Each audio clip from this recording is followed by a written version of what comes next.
answering a couple of questions from your classmates, it occurred to me that it's probably worthwhile trying to map out the pre-Socratic philosophers based on the problems of metaphysics and epistemology that we've really been talking about. So I came up with this idea, and some students thought it would be a good idea to help you out by trying to map the philosophers on what positions they took on various problems. So the first one we want to look at is the basic problem of ontology. That is, what is the nature of reality? What kind of substances are there? Whether they're physicalists, idealists, or there are multiple kinds of things. And the first people that we talked about were the Milesians, sometimes called the Milesian naturalists. Actually, and that term comes from Aristotle. That's how he refers to them, and that's how we know a lot about them. We had Thales on water, Anaximander on having the unbounded is the basic, and Anaximenes having air. Now, all of these things are material objects. The nature of the universe is only one kind of thing. It is a material object. They disagree as to what its ultimate nature is, and that's what makes the views interesting, but that's where these philosophers stand.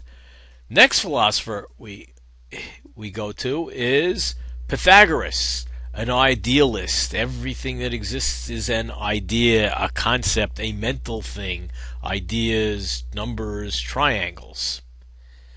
And along comes Heraclitus, and it looks like, and it's not 100% clear where he is, but it looks like Heraclitus, even with his change as being a basic, is still a physicalist. It's physical change that's around. I mean, that's the best place to put him. I'm not sure any of the categories really fit Heraclitus well. I'm not sure that we even knew enough about what he had to say. And along comes Parmenides with his the one, whatever it is, because the only thing he can say is that it is, because he can't say it is not.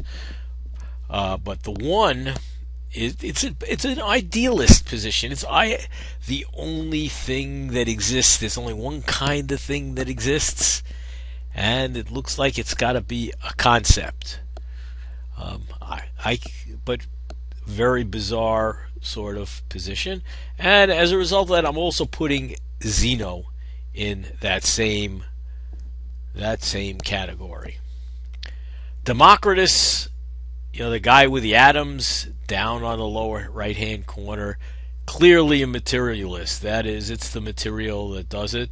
And I think Anaxagoras ends up over here, that there are several different kinds of things, and mine is the creative force to get everything moving. The sophists on metaphysics, not in this problem, or not in this problem of metaphysics. So I think that's where they stand on this. Well, let's move on to the next problem.